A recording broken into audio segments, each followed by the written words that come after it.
Hey everyone, I'm here with Yaron Brook, a noted Objectivist philosopher. You may have seen the recording of a lecture of his I did and recorded on my alternate channel. And Yaron, thanks for joining me for an interview. Thanks for doing the interview, and thanks for recording that lecture. Got a lot of views. Yeah, that was great. My pleasure. It was very interesting. Anything titled "The Evils of Corbyn's Socialism," I'm interested. Good. So would you like to tell me kind of how you came into Objectivism? Sure. I was living in Israel. I grew up in Israel, and like all Israelis, I think in the 60s and 70s, I grew up with socialism. I mean, it was in our blood. It was every song, every class lesson plan. It was all about, in a sense, collectivism, the tribalism, the kind of Jewish tribalism, and socialism. And those were very much tied together. Right. So I was a committed collectivist and a committed socialist when I was growing up, and I had a discussion with a friend of mine one day, a friend who I'd known for many years, and he started spouting these capitalist ideas. And I basically said to him, "Where are you getting this nonsense from?" You know, and he handed me a worn-out old copy of Atlas Shrugged, and he said, "You got to read this book." So I did, and I read it. It turned out I read it very slowly because I wasn't buying it. Right, this was all wrong. Right. Okay. And I would throw it against the wall, and I would argue with Ayn Rand because it challenged everything I believed in. Everything was turned upside down. And by the time I finished the book, I was convinced, and I've never turned back. So when I finished that book, I was an individualist, I was a capitalist. You know, I obviously thought I knew more than I did. As most people who read Atlas Shrugged, and many of your viewers probably know this, you become very arrogant and obnoxious, as many young objectivists tend to be. But you know, I continued studying ideas, reading pretty much everything she wrote, and then reading all the subsidiary literature on capitalism, on economics, history. You got to learn a lot of history.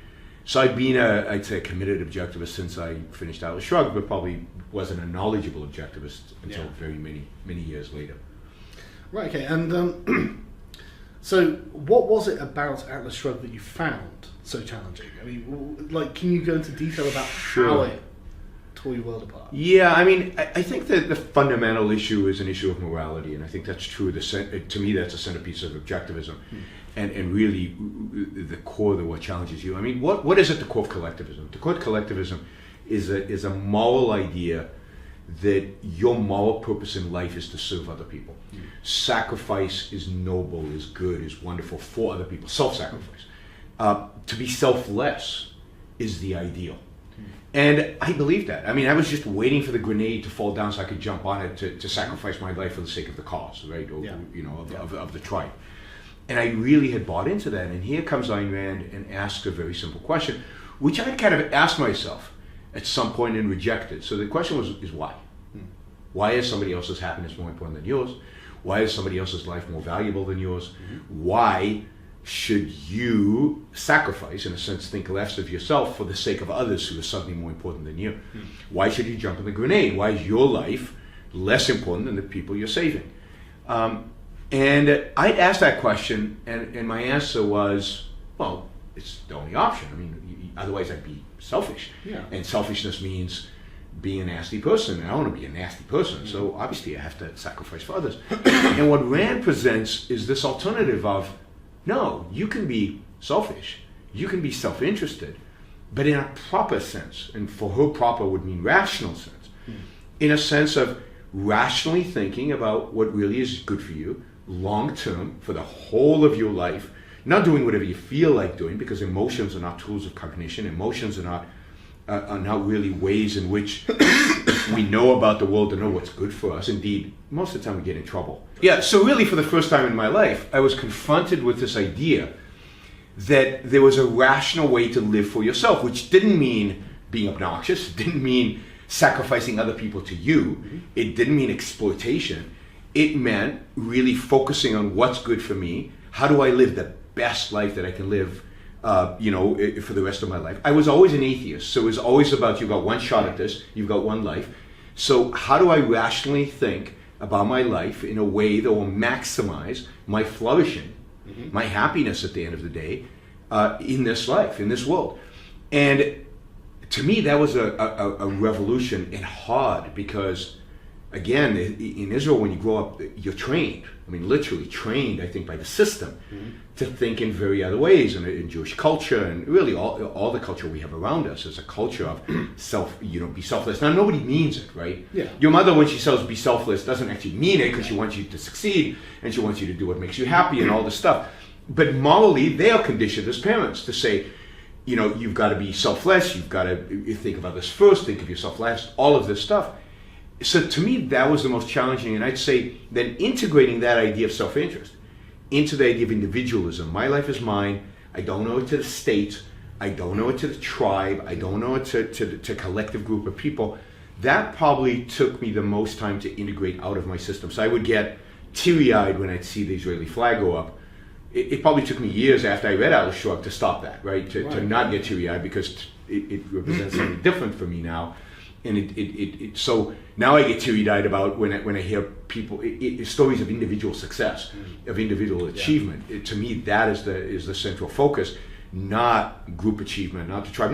Not that I think groups are bad. It's living for the group, which I think is the problem. That's very interesting that you make that distinction, actually, because that's a distinction that very few people make. Yes. And I find it very interesting as well that Objectivism advocates classical liberalism as an economic system. And from what you've described, it fits perfectly with Adam Smith's Baker. He serves you out of his own self-interest, and there's nothing immoral about that. There's nothing it's not clear that that's what Adam Smith really believes, right? So if you read Theory of Moral Sentiments, Adam Smith is very conventional when it comes to morality. So at the end of the day, true morality for Adam Smith is about sacrifice. It's about selflessness. So what he does is he does this, and I actually think Adam Smith in some ways is responsible for undermining the economic system he presents in The Wealth of Nations, because he presents the system that works, capitalism, freedom for the most part. He compromises here and there, but for the most part. But he presents a moral system that's antagonistic to capitalism, and he knows it. So what he says in The Wealth of Nations is, what the baker's doing is not noble. It's okay, but it's not noble. And what all these participants in the marketplace are doing is not noble, it's not moral, it's not good, because good is never self-interest. But when you aggregate it all up, it turns out that it's good for society. And that's the standard. The standard is still what's good for society. And since it's good for society, then we're willing to forgive them their vices. Well, I didn't mean to. I wasn't speaking to Adam Smith's personal preference to morality. What I meant is, it seems to be a moral system that underpins what he was presenting. Yes. Whether he realized it or not. Well, yes, but he actually talks about it, which makes it interesting. Right. And again, I think by saying when you add up a lot of vices, you get a virtue, people go, socialists go, well, wait a minute, that doesn't make any sense. I behave immorally, and somehow the invisible hand makes it go away and good things happen. Yeah. So I think this is why it's been so difficult to defend capitalism. And I think Ayn Rand is the first thinker, really is the first thinker, to basically say, no, Adam Smith, you're wrong. The baker is virtuous for trying to take care of his own life and take care of his family. The baker is virtuous in trying to focus on the profit that he makes, and trying to make, maybe it would be even more virtuous if he was focused on making the best bread possible. That the baker, by being productive, by engaging his mind in a productive activity, by taking care of himself and the people he loves, by living a good life, that is the essence of virtue, and that is the essence of nobility. So it's not an accumulation of vices that creates this good, it's an accumulation of virtue that creates this good. Yeah. And now she's grounding capitalism on a moral foundation. She's saying, if you want to have capitalism, it's not enough to have the economic knowledge. And indeed, if you keep the moral knowledge and the moral system that we have, we're never going to have capitalism, because you're undercutting yourself. What you need, the real revolution in a sense, the real upheaval in terms of the way people think about the world, is in morality. What we need is to replace the altruistic system of morality. And again, altruism, it does not mean just being nice to people. No. Altruism means what Augustine Comte, who coined the term, meant it. It means living for the sake of others. Yeah. We need to replace that with the idea of living for one's own sake, but not in the conventional way, not the way the dictionary defines selfishness as taking care of self by exploiting other people. Yeah. Why have that, after the comma? Why not just say taking care of self?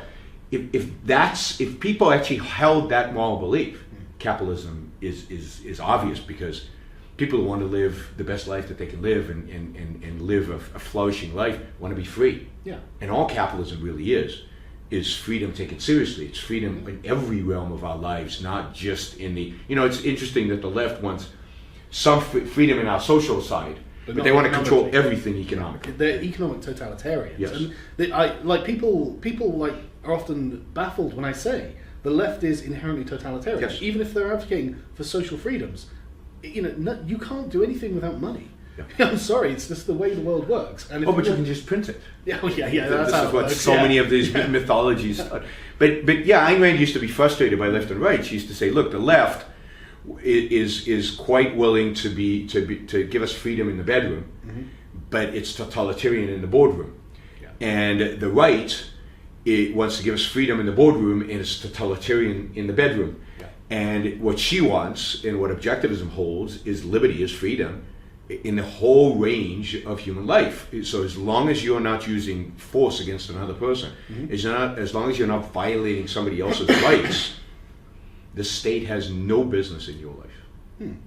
And I think that there are obviously counter arguments that people will make, but they will be based on the altruistic set of ethics. Yes. Rather than the self-interested set of ethics. Or on some kind of utilitarian argument. And Rand rejects all those arguments as moral arguments. It says, no, that what's essential is the individual, his life, his values, and for the individual to pursue his values, he must be free to use his reason. And the only thing that constrains reason, that constrains our ability to live by our own thinking, is force. And therefore, what you need to eradicate from human life on every level is compulsion, coercion, authority, force. And once you do that, and that's the role of government, is to become the monopoly over the use of force, but only use that force in retaliation. Once you do that, we are all free to make arrangements any way we see fit, based on our thinking. And sometimes we'll be wrong, sometimes we'll make mistakes, and then it's up to us to learn from those and to overcome them. Well, this is why we need a state that can enforce laws and have courts and police. Unfortunately, it's a sad fact of life that human beings aren't perfect. They're always going to be necessary if human beings want to live together, which they do. Exactly. So, government is a necessary good. Now, I know all my anarchist friends hate, or not so friends sometimes, hate the idea of government. But government is necessary. Yeah. Otherwise, we really do fall into a state of constant violence, constant fighting. Every disagreement lands up in me pulling out a gun and you pulling out a gun, or our respective private police forces pulling out guns. So you need the rule of law. Yeah. You need some standard, but that's the only job of government, is to set that, and then leave us alone. And then we voluntarily can come up with all kinds. I always say even to my socialist, I won't call them friends, to socialists, I say, you want to be a communist? Then you should be for a capitalist government. Because under capitalism, you can be a socialist. You can go and start a commune, and you can have a group of friends together, and you can give to each according to his needs, from each according to his ability, and you can live miserable, pathetic lives any way you want. And nobody will interfere as long as you're not coercing anybody to join your little commune. But you can establish communes, you can establish a communal, whatever you want, as long as you're not coercing. That's the beauty of capitalism. You can experiment, you can try things, and if they don't work, you suffer the consequences, but you also get to learn from it. It's very interesting, because I've recently been deeply diving into anarcho-communism, which really should just be called communism, because that was ideally the end state, was to end the state. Yes. But it's very interesting how there's this underlying belief that it's simply more productive to have collective ownership, and it's like, well, okay, you can keep asserting it, but the facts don't represent it. And Marx recognizes this in the Communist Manifesto. He calls the expansion of the bourgeoisie. He remarks something like, "Who knew such productive forces slumbered in the lap of social labor?" It's like, it's not social labor; it's private labor. Yeah. You liar. You know. And you see, Marx is a materialist.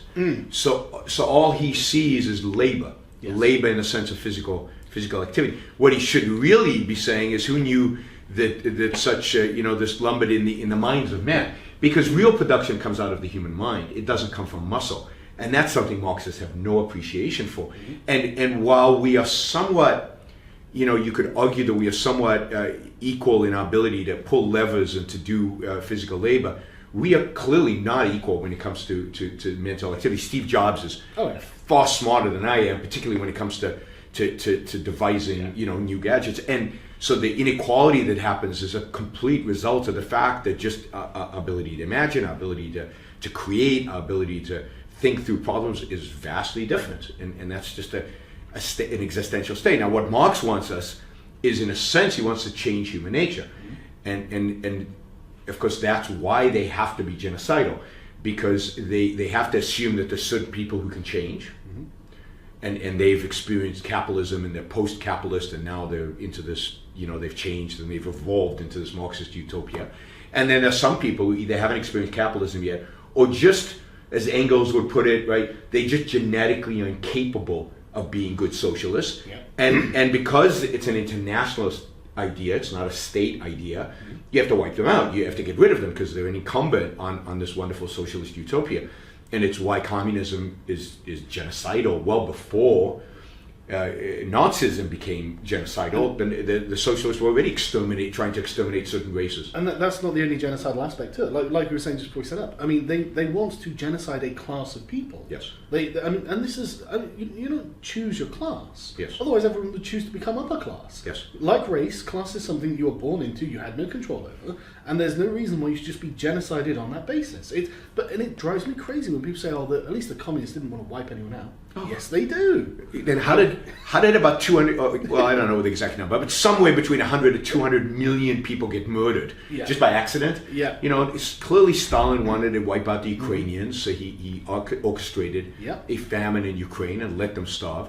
Clearly Mao Zedong wanted to eradicate 16 million people. Chinese died of starvation, partially because the economic system inherently leads to starvation, because they don't produce. It's the least productive system in human history, as the Chinese farms, communal farms, were clear proof of. I don't know. You know the story how Chinese farming became privatized?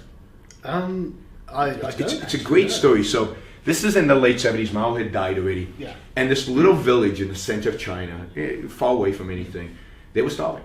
And they weren't producing. Imagine my surprise. And they were being attacked by the Central Committee because they weren't meeting their quotas, right? And they said, "Look, we're desperate. We got to try something." So they did a town council in secret. They didn't invite the communist commissar, and they said, "Why don't we do this? This is your piece of land, and this piece of land will be my piece of land. And anything you do there, you get the surplus. You can keep." And we'll just try this experiment. And it's not really, they weren't actually creating private property. They're creating a pseudo-private property because the state still owned it all. Yeah. And the next year, they were far exceeding their quotas. And what happened was that people in the Central Committee noticed this. And they said, what's going on there? They never used to be like this. So they sent people to investigate. And they were discovered. And there were people in the Communist Party who wanted to wipe them out, basically, to teach a lesson. And luckily, the Deng Xiaoping at the time was the premier. He basically said no. He said he was a complete pragmatist. Now, he was an evil guy. He was responsible for Tiananmen Square, and he was responsible for a lot of deaths in the pre-Cultural Revolution. But by this point, he had wised up enough to what works and what doesn't. And he said, look, communal farming obviously doesn't work. This works. And I don't know why this works, because he didn't understand the theory. I don't know why this works, but this works. Get another 3 villages and let's try it over there. And they did. And it worked there too. And he said, okay, let's basically move to private farming. And the land is still owned by the state, but let's do the pseudo-private property thing where you have private farming. And that's how it happened.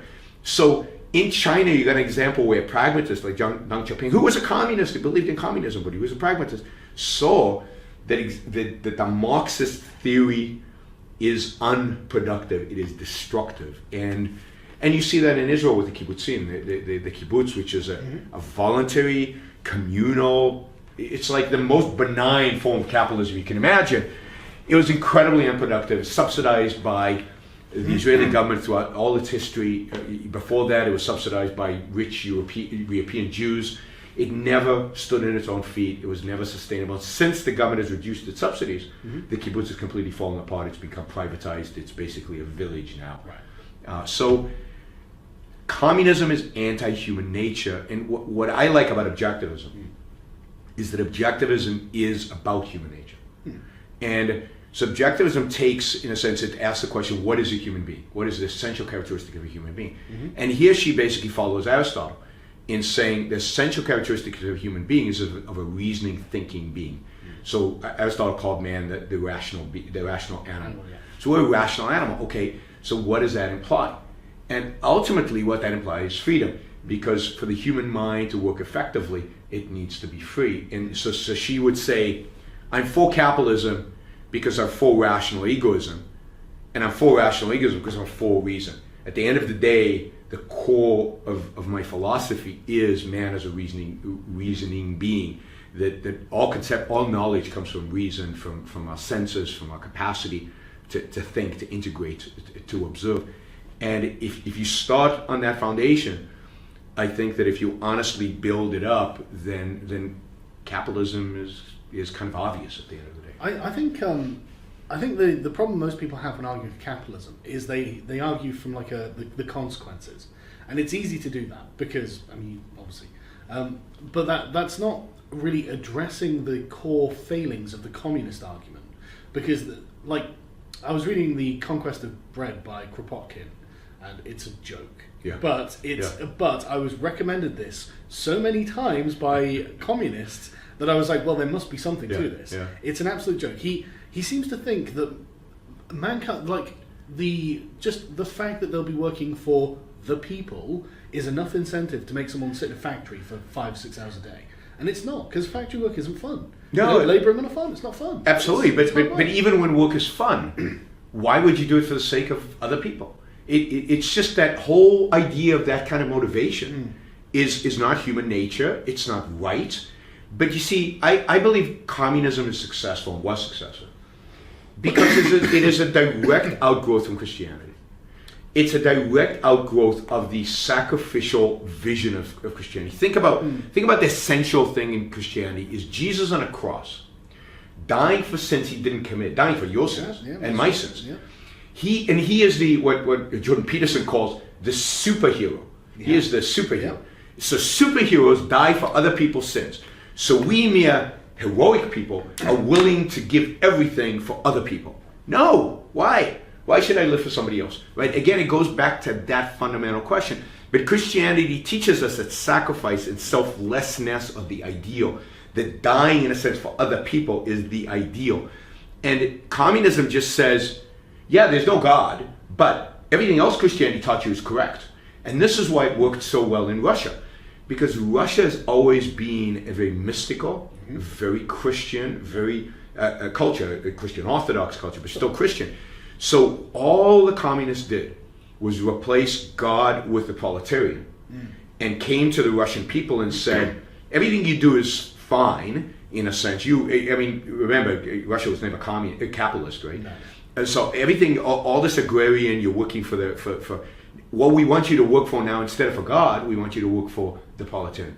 And they replaced it, and they created a mystical system, same mysticism, where the reason it's okay to be Lenin or Stalin is because somebody has to know what the proletarian need, right? Somebody has to dictate. Plus, we're not perfect yet. We don't have the collective consciousness yet. Well, it's a stage on the process to establishing real communism. Absolutely. Dictatorship of the proletarian. Yes, but it's a dictatorship of the proletarian. Yet it's not a dictatorship of the proletarian. It's a dictatorship of Lenin or Stalin. But you need Lenin or Stalin because the fact is that somebody has to commune with the proletarian to know what's good for them. And this is Hitler, right? You had to have a Hitler to commune with the spirit of the Aryan people. Yeah. Who knows what the Aryan wants unless you have a Hitler? And really this goes back to Plato, to link this up philosophically, to the idea of a philosopher king. The whole idea of Plato's philosophy is that real knowledge, the truth, is unknowable to all of us, right? Yeah. The common person is living in a cave. He sees shadows. This is his cave analogy. And that the philosopher king actually sees the sun, he sees the truth. Yeah. The world deforms. So when we see chairs and carpets and everything, that's not real reality. The real reality is in a different dimension. And then you need somebody who can not reason his way to that other dimension, but through some form of revelation, get that knowledge. And then communicate to all of us. And that's why in the Republic, you're ruled by philosopher kings because they're the only ones who have real knowledge. Now, all Hitler, Lenin, Stalin are in a sense fill-ins for the philosopher king. And I think about Christianity as well. What's a pope? A pope communes with the world, informs God, Yep. and he tells us what's the truth. So as long as Plato rules, and I think Plato very much rules the world we live in, Yep. we tend towards authoritarian models, we tend towards collectivism, we undercut the argument for reason. The beauty of Aristotle, Plato's nemesis ultimately, historically, is that Aristotle says, no, each one of us has the capacity to reason. Each one of us has the capacity to know reality as it is. Yeah. And therefore, each one of us can be our own master. We can guide our own life. We don't need philosopher kings to tell us how to live. Mm-hmm. We can know reality, and therefore we know what's good for us. We know what kind of government we want. We can therefore elect a government. So it's the rebirth of Aristotelianism, particularly in the Enlightenment, which gives us kind of the capitalist, the free, sort of self-confidence. Yes. That's the thing that I think has really been lacking recently. And I find it really bizarre as well, because with the advent of the internet, my God, if you think you can make something happen, then you have every tool you will ever need, literally at the end of your fingertips. Absolutely. But think about the heirs of Plato.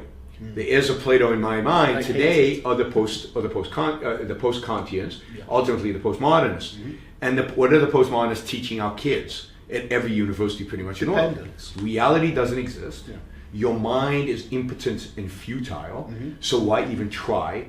The only comfort you can get is by joining your little racial or ethnic group. Yeah, whatever. So whatever the group happens to be, but somehow when we're in a group, we have knowledge. How are we going to get that knowledge? Well, we're not, so we're going to just have to go to our philosopher king, the professor, whatever, and he's going to give it to us. And it's not in this world, because again, this world doesn't exist.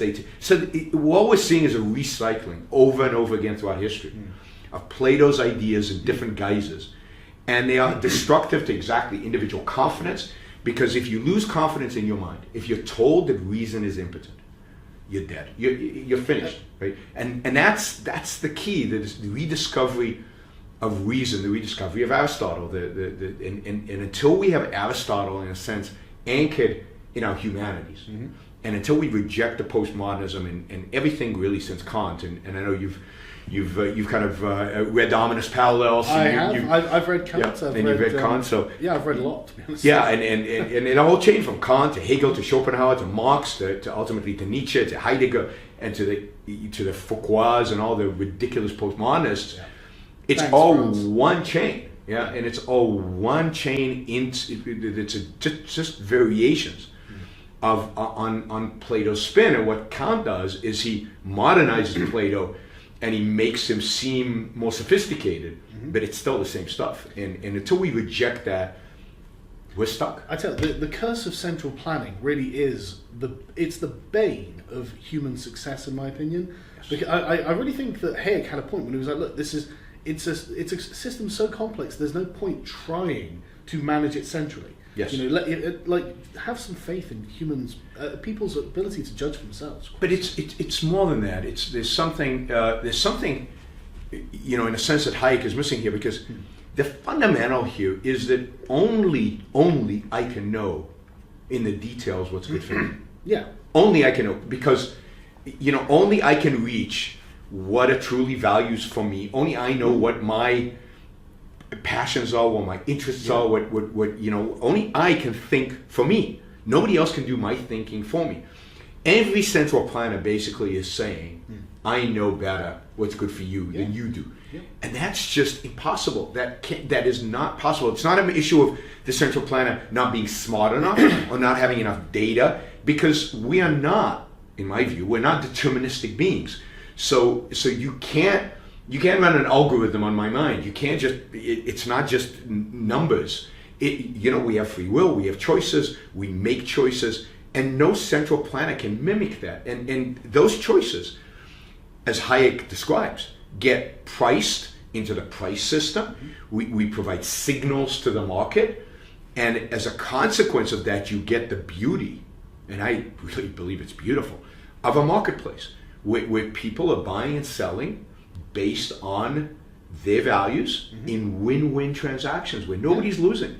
Well, that's something that I've been trying to explain to the communists as well, because I really think that the lack of incentive is in the abstraction of the goal, where they say, well, this is for the people, this is for the proletariat, this is for the nation, this is, I mean, it's so airy. Yes. You know, it's like, but Yes. if you say, look, if you do 8 hours in a factory, then I'm going to give you this pile of cash, and then you can do with that cash what you want. That's a very clear incentive. Yes. I mean, I left university when I was 22, and I worked in factories. I hated it, but I Yeah. did it because I needed the money, and Yes. I knew what I was going to get out at the end of it. If someone had said to me, right, we need you to work in this factory for 8 hours for the people, I'd be like the hell with the people. Well, absolutely. It's Absolutely. not fun work. I don't enjoy it. I'm not going to do And it. again, why should I work for the people? Yeah, exactly. Yeah. Why are the people more important than me? And this is Yeah. the fundamental question in morality that we have to ask. Why is the group more important than the individual? Isn't a group just a bunch of individuals? Yeah. And therefore, shouldn't the individual be focused on his own well-being? Put aside the empirical evidence that when people do work for themselves, that they do much better. Yeah. But morally, just from a purely abstract view, you have one shot at this life. Yeah. Why am I going to live it for you? I don't care that much about you, right? I mean, even if I really like you, I'm not going to live my life for you. It's almost like a form of moral enslavement, isn't Yes. it? It's literally like, why should I? You know, like, and what claim to my moral servitude do you have? Exactly. That's a beautiful way of saying it. Moral slavery. Well, I've been thinking about this a lot because I think if I was going to describe myself as anything, it'd probably be as a moralist, because I spent all my time in my 20s reading Greeks, basically, and I loved it. I loved it. I love the Greeks. And I've been thinking about the concept of like moral sovereignty. So I was thinking, because I mean, if you don't believe in God, then where does morality come from? And ultimately, it has to come from the individual who is preaching morality. They have to be the one who, if it's not their own ideas, they still have to decide this is the best. Someone has to make that decision. Yes, but I don't think it's a decision. I think morality comes from reality. So this is the sequence, right? Sure. You know, morality is a code of values. Yeah. To guide one's life. Yes. You know, right or wrong. Yes. What are values? Things that we act to gain or keep. Yeah. So, you know, why do we want to gain certain things and not other things? What's the fundamental choice that we have in life that dictates that we want some things and not other things? And I think because in a sense, you could say all living things have values. Sure. They don't choose them, but they have values. Well, but what is the thing that dictates those values? And the thing that dictates those values is ultimately the fundamental choice that we all have to live or not, to survive or not. Now, if you're not living, it doesn't. You don't get to choose. But any living being, from a plant to an animal to a human being, has to take action. Yeah. In order to secure its survival. Yes. So a plant has to seek out light. It has to dig its roots down into the ground to seek out water. Mm-hmm. And that's true of human beings. Certain acts that we take will lead to life, and certain acts that we take are going to lead to death. So morality for me is about what are the choices, what are the values that lead to life. Life, the individual life, has to be the standard. Once you eliminate God, so there is no external standard. Mm-hmm. The standard is my life. Mm. So the question is, what are the actions that I will take? What are the virtues that I should subscribe to that will lead to success in life? Mm. That's it. And for me, if you ask, okay, well, empirically, let's look around the world and say, what are the kind of actions that lead to life and what are the kind of actions that lead to death? What's the most fundamental act that we do that leads to our success? Mm. And I would say it's being rational. It's thinking. Every human value comes from thinking. Yeah. Everything from our food, somebody had invented, somebody had figured out. We're not genetically programmed to know how to do agriculture, or to light a fire, or even to hunt. Right? No, that's true. All of that requires us building tools, strategies, because we're too weak. You wouldn't have to train young boys in a tribe. Because, I mean, we're weak, pathetic animals if we're just physical, as Marx would believe, right? We'd have all died a long time ago. In the state of nature, yeah. We change the environment to fit our needs, and we use our reason to do that. So morality then becomes really focused on being rational, really focused on what are the rational activities, what are the rational things that I can do in pursuit of my life. And as part of my life, Rand defines 3 kind of cardinal values. Reason, purpose. Every human being, again, empirically, you need something to strive towards. You need a goal, so a purpose, and self-esteem. You need to have in a sense, the confidence that you're worthy of living in this world, that you're worthy of existing and flourishing in the world as, you know. Your life as you as an individual matter because you are a human. Yes. And we agree humans matter. Yes, and you're alive. Yeah. And then the question is, okay, what virtues, in a sense, actions, do you take in order to achieve these values? And she comes up with 7.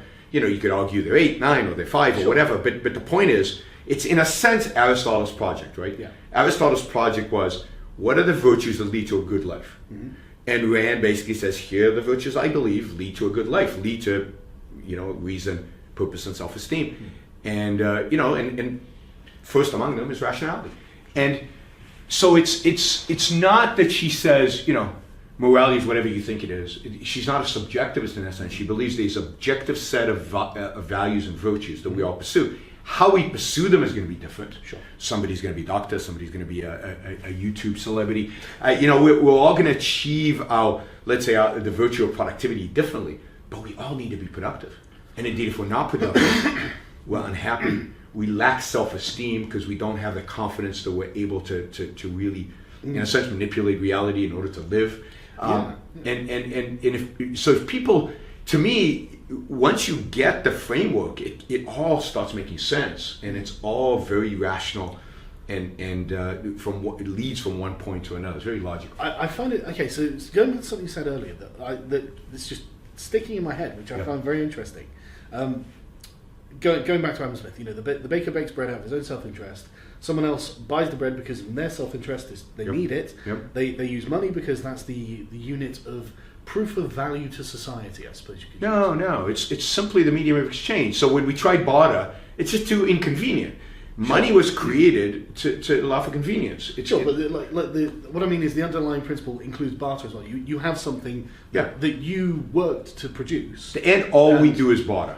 Money is a way to facilitate barter effectively. But it's not something that has less value than what you're exchanging. It's the value of the exchange as you both perceive it. Yes, but the only value money has is from your ability to exchange it. Absolutely, and it's the same with barter. I mean, you know, if I had 1 million loaves of bread, my loaves of bread wouldn't have much value. You know, so but you know, so underlying it. But what I'm saying is, I'm showing that I'm not just taking from you, and that's what, like you say, it's an equal exchange. It's an exchange both agree on. Well, the beauty is it's not equal. Well, I'm not saying you're both winning. No, you're both winning. So the baker makes a profit. Yeah. And the person who bought the bread gets something more important than the money he had. Yeah. He gets bread. Yeah. He wouldn't have given up the $2. Yeah, maybe, okay, equal is the wrong way. So they're both better off, which is the beauty of it. It's serving both of their interests, and it's doing it fairly in a way that they've both agreed to and cooperated with. And I've never heard anyone describe that as a moral thing. But I'm thinking about it. Maybe it's because I haven't spent a lot of time ruminating on it. But like, I don't see how you could say it was anything other than a moral good for two people to agree to do something and then both do it, both be satisfied, walk away with, you know, both happier. Unless there's some kind of deception, or unless there's some real irrationality, irrationality, or some sickness involved. You know, I'm not sure that every time we exchange, let's say I'm buying my gram of cocaine and I'm going to get high on the cocaine, I would argue that me getting high on cocaine is immoral, not because of society, but because it's hurting me. Sure. Because long term, so the exchange is kind of. But putting aside that, if both parties are rational, absolutely, that's the essence of morality. The essence of morality is bettering oneself, and the way in which we do that in a social setting, one of the ways in which we do it in a social setting, is by trading with one another. Trade is a way in which we better ourselves. Now, to trade, you have to first produce. Yeah. But once you produce, the beauty of a division of labor society, as Adam Smith describes it, is our ability to then trade to keep improving our world. And so yes, trade is an inherently moral activity. Right? That's interesting. It's an inherently moral activity because it's about bettering your self-interest. And you see, Adam Smith views it as not so moral. But in the end, it makes everybody better off, so it's okay. Yeah, I think he views it as amoral. Yes. Doesn't he? Well, it's not good or bad. It's just. And the motivation is suspect. Anytime self-interest steps in, it's at the very least it's suspect. Yeah, now that's something else. Because what I was getting at is basically you can see why capitalism is so productive if you just look at the interest. Yes. It's someone else's interest aligned with someone else's interest. They mesh together. They both benefit. Yep. It's you know, and suddenly, and they've both got the desire to do that again. Yes. You know, or with other people. It's like, and the communists just can't understand why capitalism is so productive. It's like, well, it's obvious. If two people are getting their interests served without any loser in the equation. Absolutely. Of course, that's going to be productive. And if I work harder, or if I work smarter, I'm going to make more money. Yeah. Isn't that a motivation to work harder and to work smarter? Yeah. So to me, it's mind-boggling. And you know, and to some extent, I believed this when I was young. It's mind-boggling that you can hold this idea that no, what really drives people is other people's well. No, nobody actually in real life is motivated by the well-being of the people. I mean, maybe in extreme situations like when the grenade is thrown in, maybe in extreme situations that's true. But in most day-to-day activities, luckily for the human race, we are mostly self-interested. We are engaged in pursuing what's good for us. Yeah, that's another thing I want to get to. Because, like, okay, so one thing I hate seeing is, say, a white first world feminist who's a female get up and say, I'm fighting for women. And it's like, you are a woman. You're fighting for your own self-interest. You can claim to be fighting for someone else's self-interest, but at the end of the day, it is definitely your own self-interest as well. Yes. So don't lie to me and tell me you're fighting for someone you can't even name. Just admit you say, I want this. Yes. Then we're having an honest conversation. And I can say, well, I don't want you to have that. And I can tell you why, because you want to take something from me you don't have a right to have, or whatever it is, you know. But then we're having an honest conversation. But until we can get into, and this is I'm going to write a thing about bourgeois morality, because I've started to really despise bourgeois morality. I'm not sure what bourgeois morality is. It's kind of a... It's a complex social construct that bears very little relation to reality, right? Now, or to morality, yes. I think that's right. Yeah, morality or reality. Yeah. But it's very true. Like, you know, when a terrorist attack happens, say in France, and then you get people in England putting French flags on their profile pictures. Yes. You can go through their profile and you can see they don't know a single French person. No. Not one person in France has seen this. So why did they do this? Well, what offends me more is when people after, for example, Charlie Hebdo, put up Je suis Charlie Hebdo, right? Yeah. And but they wouldn't put up the cartoon. Yeah. So my view is, I'm all for being Charlie Hebdo, but then show the cartoons. Oh yeah. Right? Have big posters of the cartoons, wave flags of the cartoons, put it up on your Facebook profile, put it up on your website. Totally agree. Then you have the right to call yourself Je suis Charlie Hebdo. But if you're saying that and then you're saying, but you know, they maybe went over a little bit too far, and we don't want to offend Muslims, and we don't want to do this, then you're not worthy of being called Je suis. So that really drives me nuts. If you say I am X, live up to the X. Well, that's exactly what I'm saying about bourgeois morality, because what it is, it's a fiction. It's a pretension that they, you know, because like when no French person sees your French flag, why did you put it up? Yes. You put it up so your friends can see. So you care. I guess this is what people call virtue signaling. That's exactly what it is. And Rousseau actually, like, Marx has kind of like stolen the concept of the bourgeoisie from Rousseau. It's a real shame, because Rousseau really defined it in like social terms. Yeah. And I've been looking into this really deeply recently, because there's something, I've found a thread, and I know that if I keep pulling it, I'm one day going to be really offending the middle class, which is fine. I like offending the middle class. Well, again, I mean, my view is you got to be careful accepting Marxist terms or Rousseau's terms. Oh, yeah. There is no such thing as the middle class. There's me and you and individuals. And so I often say, I don't care about the poor. I don't care about the middle class. No. I don't care about the rich. What I care about is productive individuals, whether they have opportunities in life to advance their fullest potential.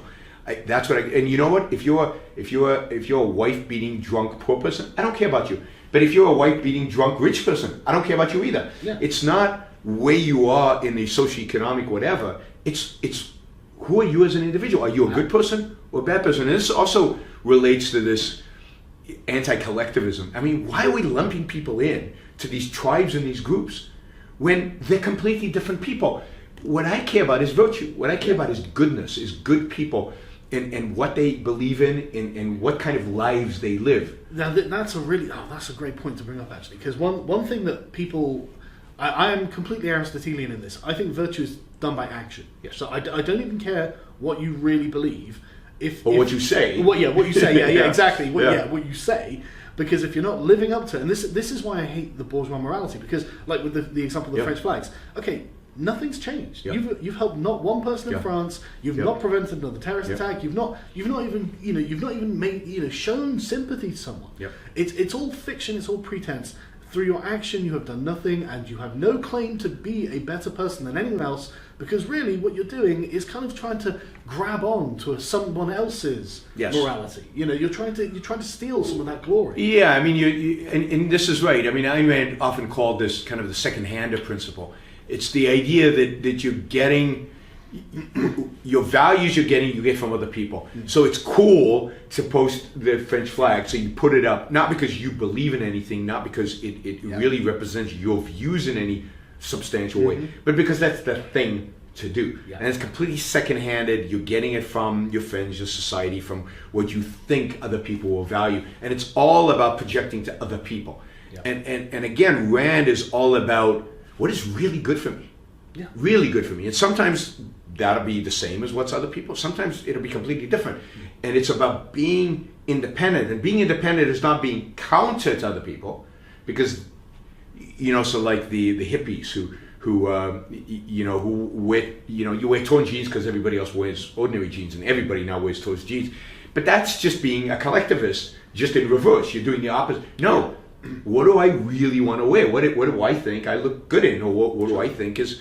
So being truly independent is really thinking through what is good for me, independent of what society thinks, independent of what my friends think, independent of what they'll think of me.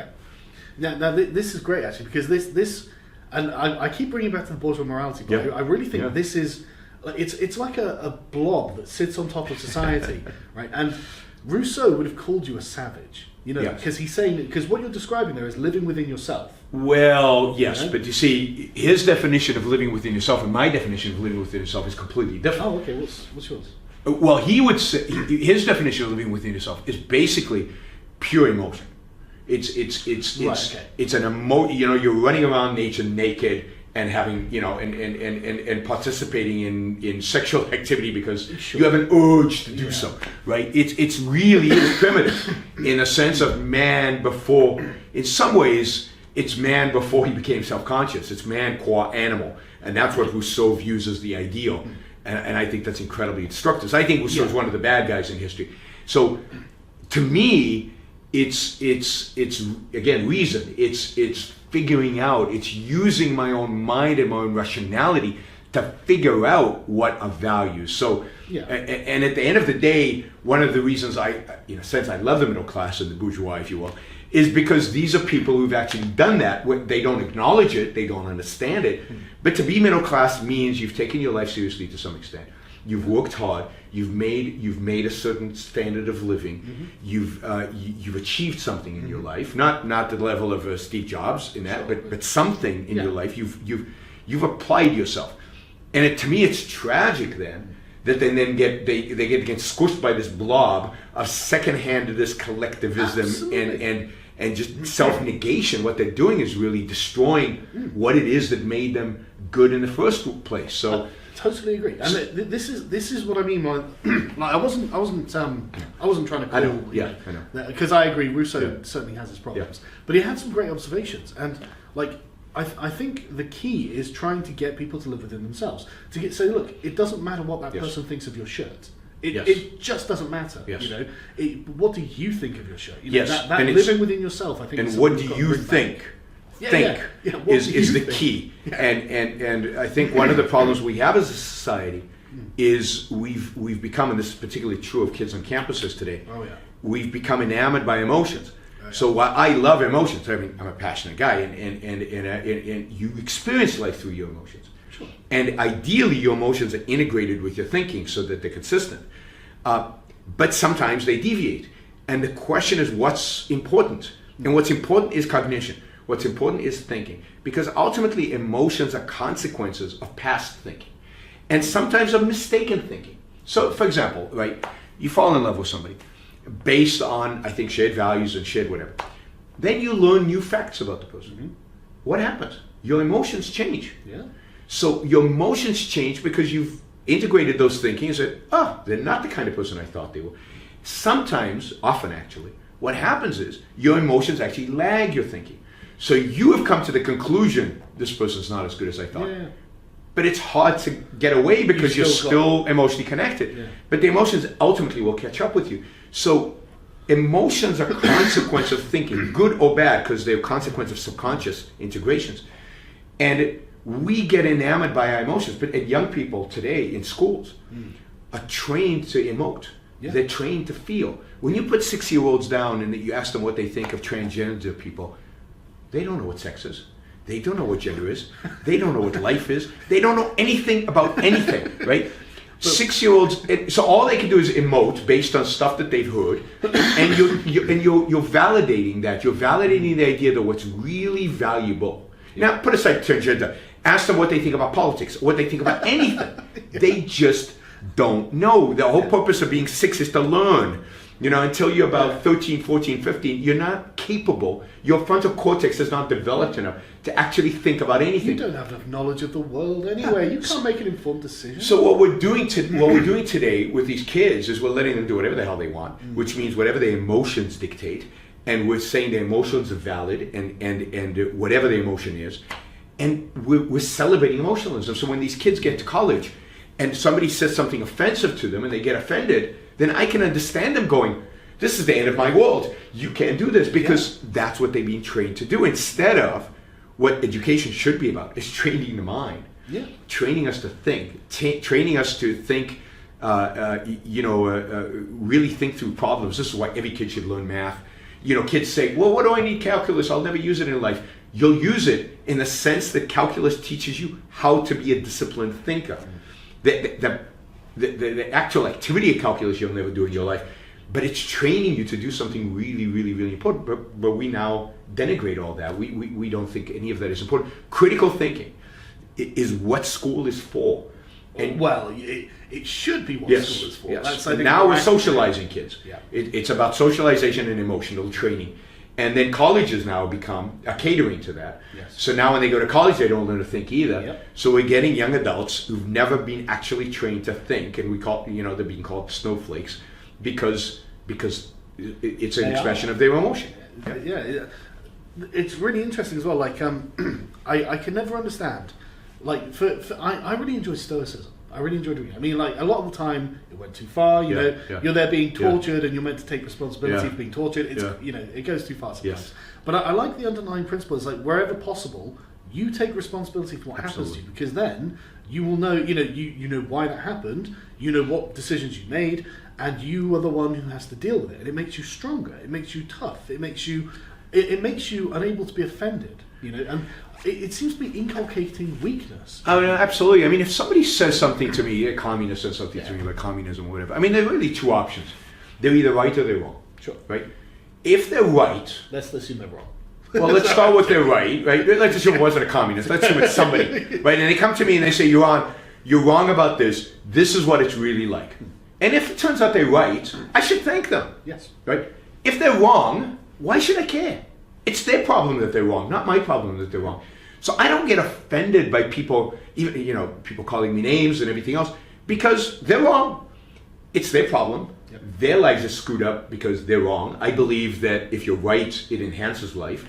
So it's not relevant to me either way, right? So our whole attitude towards knowledge is, if somebody says something that's critical of what I'm saying, but he's right, cool. I just learned something new. How cool is that? And if it's wrong, it's their problem. Again, it's about, as you said, it's about taking responsibility for yourself. Mm-hmm. You're not responsible for other people's thinking. No. So if somebody else is wrong, it's not my responsibility. I'm not going to be offended by it. And learning from your mistakes, and that makes you a better person. It makes you a better thinker, therefore a better human being, more capable of living. Yeah, and I mean, it becomes a charitable act to go to someone and say, look, I think there's a deficiency in your thinking. Yes, I think I can correct you. I'm happy to take the time because I think this will help you. Yes. That's a charitable act. What do you actually gain from that? I mean, I suppose... Well, I'm a teacher, so I gain a huge amount from it because I love doing it, right? Yeah, So what I gain personally enjoy what I gain is the light coming on in somebody's eyes when they discover something true that I've just said, or that they make the integration. So teaching is an incredibly selfish activity. I love it. Really? Right? Absolutely. I mean, because you get real joy, and plus you're communicating knowledge to people, and you're helping them become better people, which helps you because then they're making the world a better place. So for you and your children and the people you love. So absolutely, teaching is I mean, all professions done right are selfish activities, because otherwise, why go into them? Right? I mean, again, going back to that, like, I think self-interest. This is what drives me crazy about collectivist ideologies in general, because they are based on a moral ethic of altruism, and I don't like the idea that I'm being told that. I mean, like, everyone operates in their own self-interest all the time, whether they realize it or not. So I don't believe that. Really? Yes, I don't believe that. Okay, go. So I think most people don't behave. I think 99% of people don't behave in their self-interest, because again, I have a more sophisticated view of what self-interest is. Self-interest is that which is rationally in your self-interest, that which is rationally good for you in the long run. The cocaine snorter is not acting in his self-interest. Now, he might be acting in his emotional need right now. Satisfying the passion. He might be satisfying the passion. I believe a lot of people are miserable in their jobs. Yeah. I believe a lot of teachers are teaching out of a sense of duty, not because they love teaching, and you can see it in the classroom. All the unhappiness we see in the world, and unfortunately there's a lot of unhappiness, even among these bourgeoisie and middle class people, it's because they haven't taken the time to think through what it means to be self-interested. So I tell audiences, to be selfish is hard work. You literally have to think, what should I do?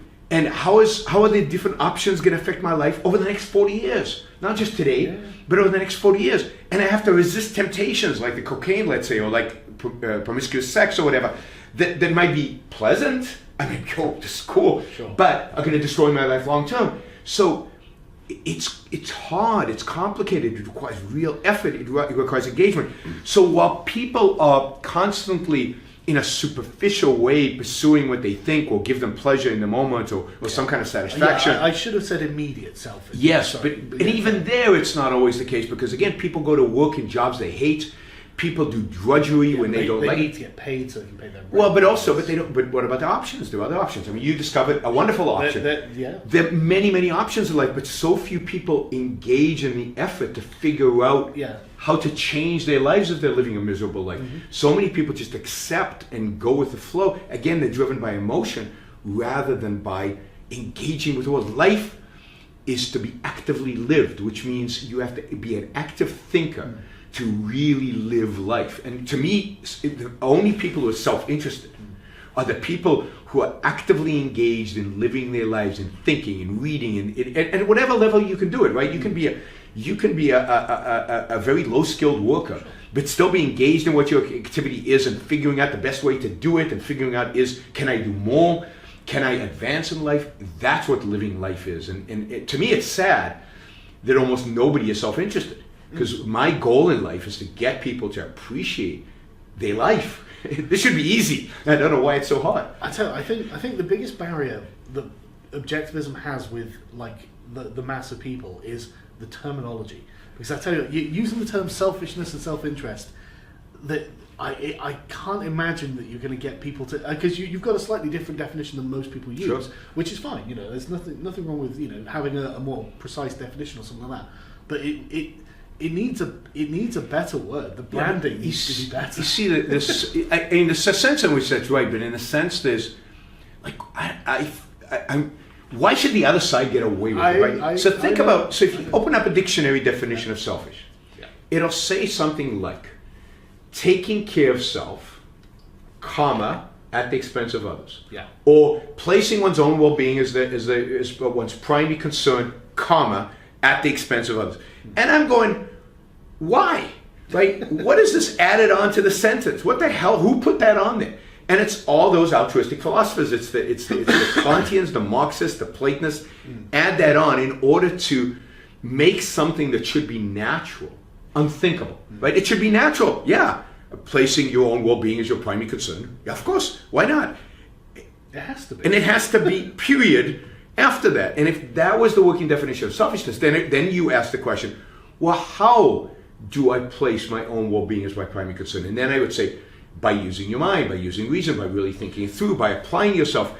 And then it's easy. But once they add that and everybody's accepted it and it's ingrained in the culture, then I not only have to teach people how to live for themselves, I have to teach them why they don't have to exploit other people, or why living for yourself doesn't entail exploiting other people. Indeed, exploiting other people is bad for you. It's not good for your psyche. It's really interesting as well. Taking my YouTube. Sorry, have we got some time? We're okay. Yeah, but I have to monitor it, so sure. We've got another 10-15 minutes. I was thinking about this, taking my YouTube channel as an example. I put up a video, and I've got the self-interest. I want people to see it, because that's important. Yep. And I know I'm not going to get any direct money from anyone for it, but I also know that there are people who will see that and appreciate what I've done and want to support what I'm doing, and then will, after the fact, give me money. Yeah. And it's just like, I mean, like that. I'm operating my own self-interest. But they're operating in their own self-interest as well, because they want more of the same. They want the next thing. But none of it was compelled. None of it is exploitative. None of it was at the expense of anyone else. Yeah. But it was all operating within everyone's self-interest, and everyone benefited, and everyone's happy with the relationship. Well, and to some extent, you might even have some free riders. But you know what? So what? Yeah. Well, I get offers like that all the time. People say, can I help you? I don't want to be paid. Yes. No, but there are also people who are watching your show and not contributing. Oh yeah, of course. Yeah. Fine. Yeah. But you're willing to have free riders. I want them to, because there are enough people who are good people who are, and they're doing it not because they value you more than they value themselves. They do it because they value themselves. They're giving money to your channel. They don't have to. They can still watch your videos even if they don't give the money. Yeah. But good people, rational people, self-interested people want to pay for what they get. They want value for value. They don't want to be free riders. They don't want to leech off the system. So if they watch one of your videos and they've enjoyed the video, they want to give something in return. They want to make sure that they're going to be videos in the future. Yep. And they don't want to just rely on other people contributing. Sure. They want to be part of it. So we need to really reframe what self-interest means. And because I think it's too good of a term to give up. I'm not willing to say, because the altruists have destroyed this term, and they've also couched altruism as altruism means being polite and nice to people and opening doors. Give me a break. It's that has nothing to do with what the term altruism actually means. Yeah, I don't consider that altruistic at all. That's just politeness. Yes, anybody would do that. Yeah. But one thing I find really interesting is that it's like collectivism is inherently disempowering. You have to obey other people. You have to obey a group, a will. You've got to give up something of yourself. That's inherently disempowering. And what's really interesting is I guess we'll call it like the crowdfund economy. And that's a really empowering thing, because people will step up if they think it's something worth stepping up for. Yes. And it's you can see people making things happen, and that. It brings people together. It's like, and nobody had to be coerced into it. Nobody had to be pressured into it. It's just like, hey, like the Mythicist was a great example, right? The Mythicist Milwaukee, I went to speak at this conference, and because of the SJWs complaining that they don't like me, they had to hire extra security, which left them in a deficit. And so they thought, well, what we'll do is we'll put the conference up on the internet for like $3 a pop, and hopefully people buy it. But people are kind of, well, I don't know whether I'm going to get value for money, and so they and so I suggested to them, look, why don't I put up the debate I was in on my channel, and then leave a link to a GoFundMe that you're doing, and then if people like it, they can help you. They were funded within a day. They didn't get they got like 700 exactly, and it just shows the innate goodness within people as long as you trust them. Because what you're doing is you're saying, look, I'm trusting you to help us. Here's what we have. If you want to help, here's the change jar. And again, you're appealing to their self-interest. You're saying, here's a value I provided, and I'm asking for you to compensate me in return. And that works. It works beautifully. It's so much more productive. People do it. But you see, people don't want to be self-empowered, and that's why they appeal to collectivism. Collectivism, the beauty of collectivism, is it allows you not to take responsibility for your life. And if you don't take responsibility for your life, then you're now shielded from the consequences of what happens in the world by this group and by the welfare system and by checks coming in or whatever. And you don't have to actually be the person who's active and engaged. And you might fail, and you're afraid, and you actually have to think. And as I said, being self-interested is hard work, and you might be lazy. So it's for being who is trained to be emotional. Crowds are safety. Yes. So collectivism is emotionalism. Reason leads to individualism. Emotionalism leads to collectivism. If Plato has told you, your mind is incapable of knowing reality, then how do you know the truth? Well, you look to other people. Why would I trust his opinion if mine's so faulty? Well, you don't, but hopefully you hope that really it's comfort, right? Yeah. You imagine living, and it's hard to imagine because I don't think either of us have ever experienced this. Imagine living in a condition where you're afraid of the world. You don't know what's true or what's not. You've been encouraged not to believe your senses and not to believe your mind, and you're kind of wandering in this world. A group is a comfort. You need a group. It's like you've been brought to the level of an animal. Yeah. And animals, almost all animals, there are a few exceptions, need packs. Mm-hmm. They need the group. They can't function by themselves because they can't deal with the changing world out there. So they need that group. And human beings, when they are driven to the level of an animal, a non-human animal, because we're animals too, they become packs. And this is why you get and think about it. Primitive man, before we developed the conceptual faculty, lived in tribes. Sure. And they felt comfortable in tribes because they hadn't fully, it's not that they weren't capable of the conceptual faculty, but being conceptual, being a thinker is an achievement. Yeah. And it took human beings, thousands of years to become thinkers. And to some extent, we're still in the process of becoming thinkers. And I don't think human society is quite ready fully to become thinkers, and this is why it's so hard. This is why what we're trying to do is so hard, because people, it's easier to be emotional, and it's easier to be lazy conceptually, and therefore it's much easier to be a collectivist. I think it's really interesting how collectivism is a diffusion of responsibility as well. Yes. And that's a very interesting thing. It's almost like it's safer. Yeah, it's safety in numbers, isn't it? I didn't do that.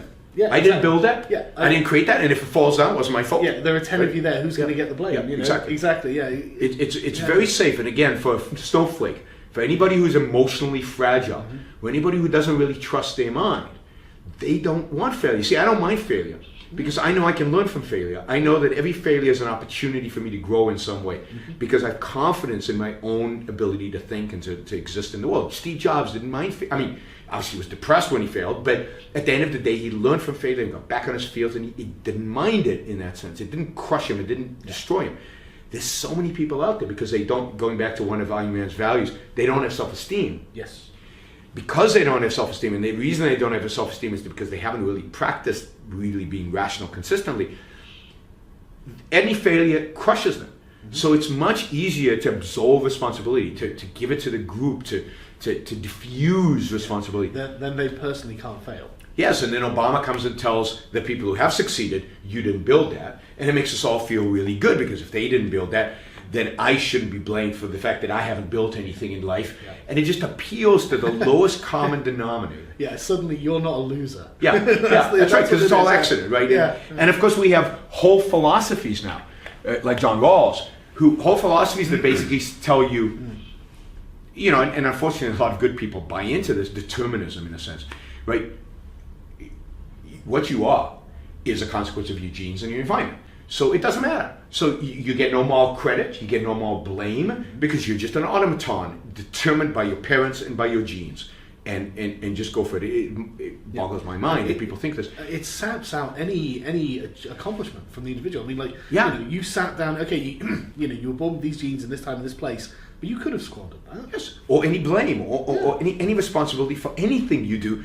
It's just, and of course, my view is that there's a genetic influence. There's no question. Yeah, there's an environmental influence. There's no question. But the thing that really makes your life is the choices you make.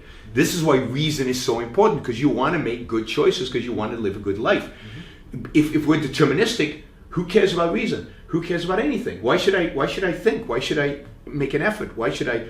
Because what's going to happen is going to happen. Kind of the fatalism that is so common out there.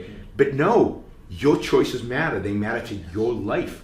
So no matter what your genes are, no matter what your environment, at the end of the day, you're going to shape your own life.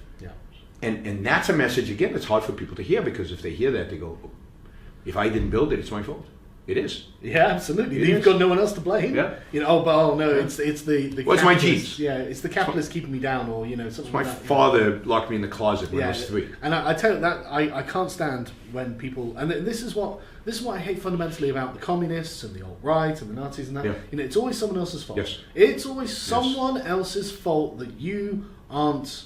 I don't know. You're not doing whatever it is you think you should be doing. It's like, no, it's not. It's your fault. Absolutely. You're an actor. You're an agent. You're intelligent. You had reason, and you failed. Why have you failed? Take some responsibility. Yes. I mean, there are circumstances, granted, Sure. in the world Okay, that might make it difficult. Certainly, if you're trying to make a living and the government is regulating, controlling everything, certainly some of the blame is theirs. But even in the controlled, regulated world we live in, there are immense opportunities. Yeah, immense opportunities. We're more free than not, I think. Yes, And I still think that's true. Yeah. Although it's, I wonder sometimes, some days. Corbyn Depends, might- partially also depends what industry you're in.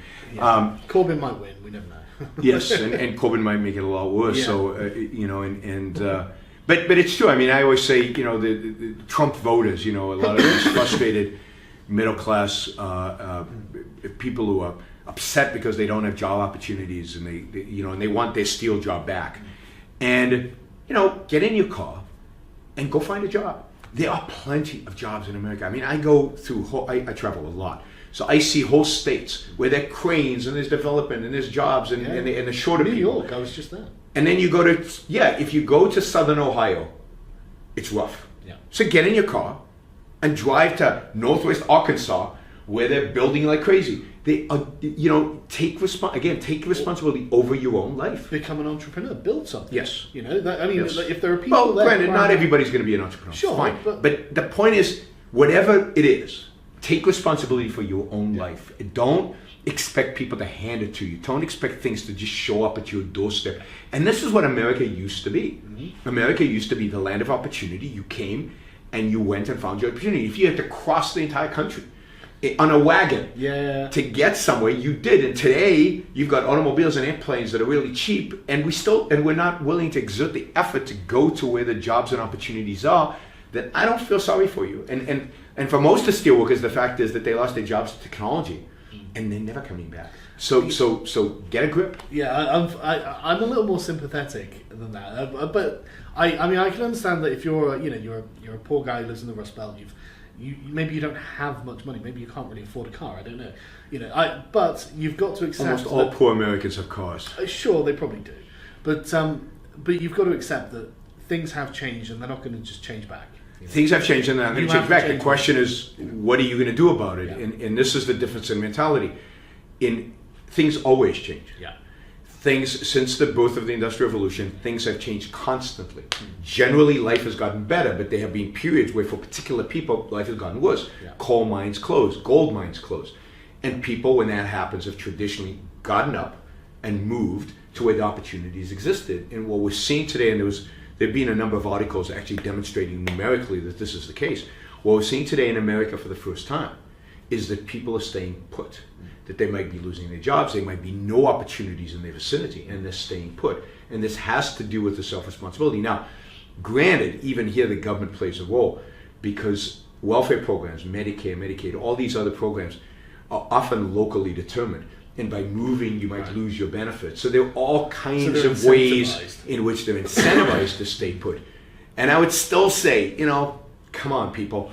You've only got one life to live. Go out there and find a way to live it the best that you can. Don't just sit on your butt. At the end of the day, what are you risking anyway? If you're complaining that you're at the bottom of the barrel, you've got no opportunities, you're poor. Yes. Well, then you need to move. Yes. I mean, what do you? Well, I think the biggest tragedy for poor people has been the welfare state. I think what the welfare state does to their self-esteem, it basically says to them, we as a society have acknowledged that you are incapable of taking care of yourself. And therefore, we're going to supply you with checks on a regular basis, no matter what you do. So don't worry, be poor. And we're sending them the exact wrong message. And for example, levels of poverty among blacks in America were dramatically declining until the war on poverty began. And I think we took away the incentive, but more important than just the momentary incentive, we took away the kind of self-esteem, the kind of idea that being productive, having a job, working, taking care of myself is important. We've said that's not important. The government can take care of you. Don't worry about it. Yeah, no, that I do think that's a genuinely important thing as well. People's self-esteem is something that's very rarely, even considered. Yes. I mean, Yes. But it's the most important thing in life, I think. I think you can't be happy unless you have self-esteem. And I say this, if you don't work for a living, in other words, if you don't produce to bring bread to the table to feed yourself and your family, you will never have self-esteem. Self-esteem does not come from getting ribbons, it does not come from people patting you on the back. It comes from achieving something and taking care of yourself in this world. Saying to yourself, in a sense, yeah, I can survive. I'm not dependent on other people. What the welfare state does is it wipes that out and says, yes, you are dependent on other people, and we're going to keep you dependent on other people. And if you buy into that, which unfortunately is very easy to do, particularly when you're young, then you're never going to have self-esteem. You're never going to have having work is probably the most important thing people could have to develop self-esteem. Yeah, I mean, overcoming and succiding despite the odds is the building blocks of self-esteem. Yes, it's achievement, and the fact is that we achievement is like activity that we primarily do at work. Yeah. Right, I guess we'll wrap it up there. Sounds good. Honestly, excellent. Thank you so much. This was brilliant. Thanks. Fascinating conversation. Thanks. Good. Great. I hope it's recorded. So do I.